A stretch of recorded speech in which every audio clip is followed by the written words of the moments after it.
श्री स्वामी समर्थ।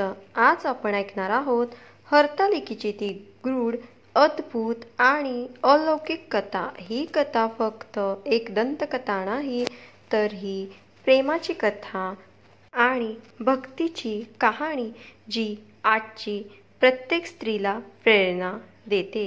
एके दिवशी शंकर पार्वती कैलास पर्वतावर बसले होते। पार्वतीने शंकराला विचारलं, महाराज, सर्व व्रतात चांगलं असं व्रत कोणते? श्रम थोडे आणि फळ पुष्कळ असं एखादं व्रत असेल तर मला सांगा। मी कोणत्या पुण्याईने आपली पदरी पडेल हेही मला सांगा। तेव्हा शंकर म्हणाले, जसा नक्षत्रात चंद्र श्रेष्ठ, ग्रहात सूर्य श्रेष्ठ, चार वर्णात ब्राह्मण श्रेष्ठ, देवात विष्णू श्रेष्ठ, नद्यात गंगा श्रेष्ठ, त्याप्रमाणे हरतालिका हे व्रत सर्वात श्रेष्ठ आहे। ते तुला सांगतो। तेच ते पूर्वजन्मी हिमालय पर्वतावर केलंस आणि त्याचं पुण्यानं तू मला प्राप्त झालीस। ते व्रत ऐक। हे व्रत भाद्रपद महिन्यातील पहिल्या तृतीयेला करावं। ते पूर्वी तू कसं केलंस ते मी तुला आता सांगतो। तू लहानपणी मी तुला प्राप्त व्हावं म्हणून मोठं तप केलंस। 64 वर्ष तर झाडाची पिकली पानं खाऊन होतीस। थंडी, पाऊस, ऊन ही तिन्ही दुःख सहन केलीस। हे तुझे श्रम पाहून तुझ्या बापाला फार दुःख झाले व अशी कन्या कोणाला द्यावी अशी त्यांना चिंता पडली। इतक्यात तिथं नारद मुनी आले। हिमालयाने त्यांची पूजा केली व येण्याचं कारण विचारलं। तेव्हा नारद म्हणाले, तुझी कन्या उपवर आली आहे, म्हणजे झाली आहे, ती विष्णूला द्यावी। तो तिचा योग्य नवरा आहे। त्यांनीच मला तुझ्याकडे मागणी करण्यासाठी पाठवले आहे, म्हणून इथे मी आलो आहे। हिमालयाला मोठा आनंद झाला। त्याने ही गोष्ट कबूल केली। तर नारद तिथे विष्णूकडून गेले। नारद गेल्यावर तुझ्या बापाने ही गोष्ट तुला सांगितली। ती गोष्ट तुला रुचली नाही, तू रागावलीस। असं पाहून तुझ्या सखीने रागवण्याचं कारण विचारलं। तेव्हा तू सांगितलंस, महादेवा वाचून मला दुसरा पती करायचा नाही असा माझा निश्चय आहे। असं असून माझ्या बापानं मला विष्णूला देण्याचं कबूल केलं आहे। ह्याला काय उपाय करावा? मग तुला तुझ्या सखीने एका घोर अरण्यात नेले। तिथे गेल्यावर एक नदीस दृष्टी पडली। जवळच एक गुहा आढळली। त्या गुहेत जाऊन तू उपवास केलास। तिथं माझं लिंग पार्वतीसह स्थापिलस, त्याची पूजा केलीस। तो दिवस होता भाद्रपद शुद्ध तृतीयेचा होता। रात्री जागरण केलंस, त्या पुण्यानं इथलं माझं आसन हल्लं। नंतर मी तिथे आलो, तुला दर्शन दिलं आणि वर मागण्यास सांगितलं। तू म्हणाली, तुम्ही माझे पती व्हा, याशिवाय दुसरी इच्छा नाही।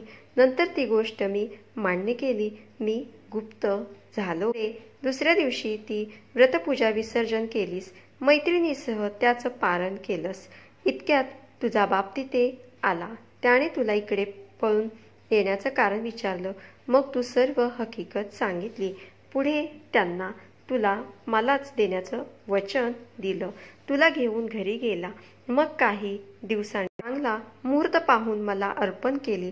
अशी या व्रताची तुझी इच्छा पूर्ण झाली। याला हरतालिका व्रत असे म्हणतात। याचा विधी असा आहे, ज्या ठिकाणी हे व्रत करायचे असेल त्या ठिकाणी तोरण बांधावी, केळीचं खांब लावून ते स्थळ सुशोभित करावं, पुढे रांगोळी घालून पार्वतीसह महादेवाची लिंगाची स्थापना करावी, षोडोपचाराने त्याची पूजा करावी, मनोभावनेने त्यांची प्रार्थना करावी, नंतर ही कहाणी करावी व रात्री जागरण करावं। या व्रताने प्राणी पापांपासून मुक्त होतो। 7 जन्माचं पातक नाहीसं होतं, राज्य मिळतं, स्त्रियांचं सौभाग्य वाढते। ह्या दिवशी बायकांनी जर काही खाल्लं तर 7 जन्म वंद्या होतात, दारिद्र्य येते, पुत्रश्लोक होतो। कहाणी ऐकल्यावर सुवासिनींना यथाशक्ती वाण द्यावं। दुसऱ्या दिवशी उत्तर पूजा करावी आणि व्रताचं विसर्जन करावं। ही 60 उत्तराची कहाणी 5 उत्तरी देव ब्राह्मणाच्या द्वारी, गाई गोठी पिंपळाचे पारी, सुफळ संपूर्ण ही आहे हरतालिकेची अद्भुत कथा। प्रेम, श्रद्धा, निश्चय आणि तपस्येची या दिवशी स्त्रिया उपवास करून पार्वतीच्या कठोर तपस्येची आठवण करून देतात। ज्या स्त्रीने निश्चय केला तिच्या श्रद्धेसमोर देवही नतमस्तक झाले। हिची हरतालिका व्रताची खरी शिकवण आहे। बहिणी आणि मातांनो, हरतालिका व्रत फक्त कथा आणि उपवासापुरतं मर्यादित नाही। या दिवशी काही खास उपाय केले तर अखंड सौभाग्य, पतीचे दीर्घायुष्य, सुख, समृद्धी आणि घरातील संकटांचा नाश होतो। चला तर मग जाणून घेऊया हरतालिकेचे प्रभावी उपाय। हरतालिकेचा उपाय 1. पार्वती शंकर पूजन। हरतालिकेच्या दिवशी मातीची किंवा सोन्या चांदीची शिव पार्वतीची मूर्ती तयार करून पूजन करा। यामुळे पती पत्नीचे संबंध गोड होतात, घरात ऐक्य टिकते। 2. वाळू किंवा मातीची प्रतिमा शक्य असल्यास या दिवशी शिव पार्वतीची वाळूत किंवा मातीमध्ये प्रतिमा बनवून पूजन करा। 3. निर्जळ उपवास। स्त्रिया या दिवशी पाणी न पिता उपवास करतात। या व्रताने पतीचे आयुष्य वाढते आणि विवाहित स्त्रीचे अखंड सौभाग्य अबाधित राहते। 4. रात्रभर जागरण। रात्रभर भजन, कीर्तन, शिव पार्वतीचे नामस्मरण करा। यामुळे मनातील संशय, दुःख, वाद मिटतात आणि मानसिक शांती मिळते। 5. पिंपळाला प्रदक्षिणा। संध्याकाळी पिंपळाच्या झाडाला 7 प्रदक्षिणा घालून ओम नमः शिवाय या मंत्राचा जप करा। यामुळे घरातील दरिद्रता दूर होते। 6. देवी पार्वतीला सुहाग वस्तू अर्पण करा। लाल, काचकंडे, बांगड्या, कुंकू, मेहंदी, साखर या वस्तू देवीला अर्पण करा। या उपायाने स्त्रीचे सौंदर्य, सौभाग्य व आकर्षण वाढते। 7. उदित सूर्याला अर्घ्य। दुसऱ्या दिवशी सकाळी सूर्याला पाणी अर्पण करून हरतालिका संपवा। यामुळे आरोग्य आणि ऊर्जा टिकते। 8. कुटुंबाच्या दीर्घ आयुष्यासाठी मंत्र जप। हरतालिकेच्या रात्री शिवपार्वती मंत्र जपावा।